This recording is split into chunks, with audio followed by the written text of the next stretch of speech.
முருகப் பெருமானை நினைத்து மனமாற துதிக்கத் தொடங்கினார் அருணகிரிநாதர்.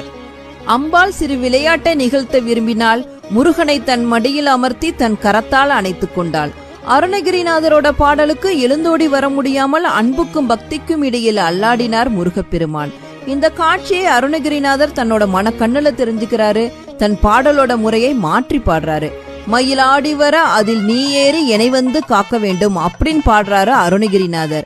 இதை கேட்டதும் அன்னைக்கு மனமும் கரமும் ஒரு சேர நெகிழ்ந்தது. மெல்ல விடுத்தாள், முருகனை செல்ல விடுத்தாள். மயில் மீதேறி அமர்ந்த முருகன் ஒரு கணமும் தாமதிக்க கூடாது அப்படின்னு அங்கிருந்த மண்டப தூணிலிருந்து வெளிப்பட்டார். அருணன் உதிப்பதை எப்படி அகிலத்தில் உள்ளோர் எல்லோரும் காண முடியுமோ அதுபோன்று அங்கு முருகன் உதித்ததை அண்ணாமலையில் மன்னவரிலிருந்து மக்கள் அனைவரும் கண்டு களித்தனர். கம்பத்திலிருந்து வெளிப்பட்டதால் திருவண்ணாமலையில இருக்க முருகனுக்கு கம்பத்து இளையனார் அப்படிங்கிற பெயர் வந்தது.